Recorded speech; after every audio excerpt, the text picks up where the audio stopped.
So, when did having Nico Collins start becoming a flex? What's up, YouTube? Your boy back once again with another sport topic, and today we're going to talk some football, Houston Texans football. Today, we're going to talk about big play Nico and the fact that other fan bases out there are mad and kind of upset and a little bit jealous that the Houston Texans have Nico Collins. Who would have knew? We're going to break it down. Before we get in there, like I been telling you before, man, if you liking the content, make sure you liking the channel. Make sure you watching all the videos, you commenting on all the videos, you liking all the videos, and you sharing all the videos on all social media platforms, Instagram, Twitter, Facebook, TikTok, Snapchat, any type of social media platform you use. Make sure you share on them same social media platforms. Also, follow me on social media. The link in the description below. You already know what this is. We still in the race for 6,000 subscribers, so you know what that means. You know what I need y'all to do. I need you to tell a friend, to tell a friend, to tell a whole another friend, so they can tell a whole another friend, and put them on game with the channel so we can get up to 6,000 subscribers. I can't do it without y'all. I really need that. Really appreciate that. I can't do it without y'all, so I really need y'all help. So let's get the channel up to 6,000 subscribers. Really appreciate that. Now, like I was saying, Nico Collins is having a career year. And that's the truth. He's having an absolute career year. He's already have his career high in touchdowns. Last year was his career high 2. Now he has 3, which is new career high. Last year he had a career high in receiving yards, like 484 yards. Right now he's at 424. His last year was his career high in receptions, 37. Right now he's at 22. So he's going to be able to get a new career high in the next couple weeks. Obviously, short career. This is only his 3rd season, so this is the reason why his career numbers not that hard to get over new career highs. He's 5th in the NFL in receiving yards right now. He's number 1 the whole NFL in yards per catch, with 19.5 yards per catch, number 1 the whole NFL. He's number 1 in yards after the catch with 197, almost 20 yards, almost half of his yardage is after the catch. We see him breaking tackles every single game. To the fact that other fan bases are actually jealous that we have Nico Collins, because when they're talking about CJ and this historical rookie year that he has, a historical start for his rookie campaign that he's having, one of the first things that they say is, oh, he got Nico Collins over there. They got Tank Dell. He got Nico Collins over there. Of course he's doing stuff like that. Of course he's playing that. He got weapons. Wasn't before the draft and after the draft and all season, people was talking about how the Houston Texans didn't have any weapons, didn't have any receivers. Now is, of course he's doing that. He got Nico Collins. He got Nico Collins over there. Now it's becoming the flex. When everybody said that we didn't have receivers going into the season. Now, and I said this, that it wasn't the fact that we didn't have receivers. They were really unknown or unproven, because you had 2 rookies and Tank Dell and Xavier Hudson. You had a guy who hasn't played in the football in Mechie, and a guy who's been underwhelming and underachieving in Nico Collins. Remember, we were getting on Nico Collins all summer, all through training camp, talking about he was too big to be playing that soft, which he was. He's too big to be playing that soft. He's 6'4", 220 pounds, 215, 220 pounds, runs a 4.4. So we knew he had the measurables, but we never seen it out there. We never seen it on tape for the last 2 seasons. Now, was that Pep Hamilton? Was that Davis Mills? Was that Tim Kelly? Was that a product of that? And now he has Bobby Slowick and CJ Stroud. We actually seeing the type of receiver that we were hoping to see. Because we were talking about maybe possibly drafting a receiver, and Nico Collins out here making a statement like, nah, y'all might not need a receiver because y'all got me. I mean, he's out there making plays every single week, making big plays. See, the last 2 weeks, right before halftime, he's put us in position to put points on the board with under 2 minutes left, to put points on the board to make a double-digit lead, a 3-possession lead. Make a 2-possession lead, a 3-possession lead against Jacksonville. You up 14-0. He makes a big play on first down to get you into the field goal range. Boom, you kick a field goal. Now you're going up 17-0 at halftime.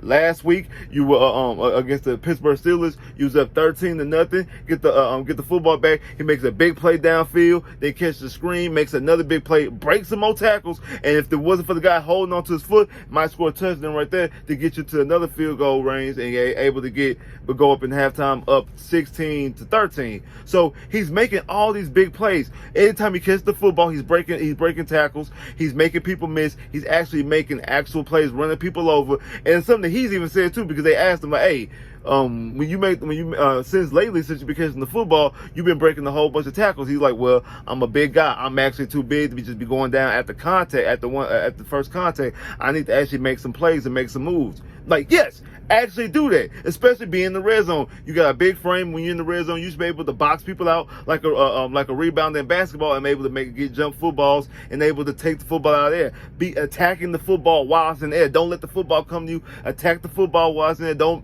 You bigger than all these corners out here. You should be able to use that as your advantage. And we're starting to see that. We're starting to see Nico Collins actually make plays. Now, like I said, he can still make his claim to being the number one receiver right now, because as I said right now, CJ spreads the football around evenly. Now, one week it might be Tank Dale making a whole bunch of plays. Next week it might be Nico Collins. He still passed the ball to Robert Woods and things like that. He's moving the football around very, very efficiently amongst all the receivers. Everybody's getting fed out here in this offense. But see, Nico Collins is making the best of his abilities. He's making the best of his moments, because when he catches the football, he's not just going down. He's breaking tackles. He's running people over. He's getting first downs. And he's making absolute plays. He's making absolute plays. Like I said in my my live after the game, I apologize for what I was saying. I apologize because this is what we want to see. But we want to see more of it. It don't stop here. We want to see this continue.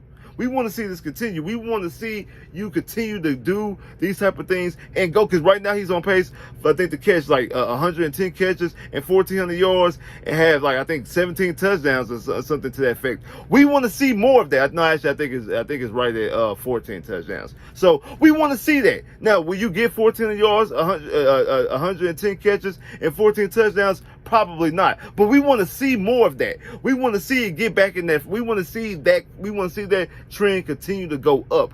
We want to see you make play after play after play after play after play, and show that the Houston Texans might not need to draft a receiver to be the number one receiver in next year's draft.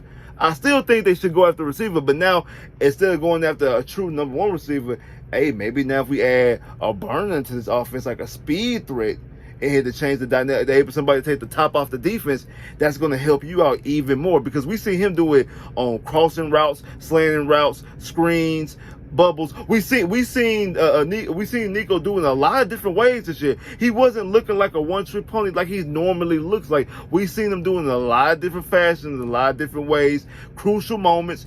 Now, he did have a crucial drop against Jacksonville on third down, right when Jacksonville was trying to get back in the midst of the game, and then CJ and Tank took over to basically end the game, and also Beck run that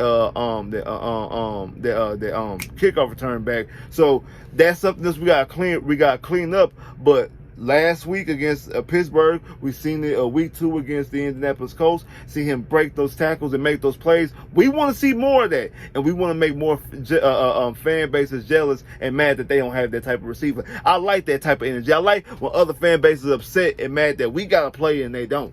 I want that trend to continue. So I need you to constantly make those plays. Keep making plays. Make plays, make plays, make plays. And I know y'all been seeing it's all sports. We back, baby. Try to tell y'all every day, every weekday at 6 o'clock Central Time, Saw Sports. And you know me, I do my Q&A lives on Fridays. Fridays Q&A. So make sure you get your questions ready. Get your questions ready to ask on Friday for the Q&A. Make sure y'all check out Saw Sports every single day. Like, share, subscribe, and let's get this channel growing. I really, really appreciate that already.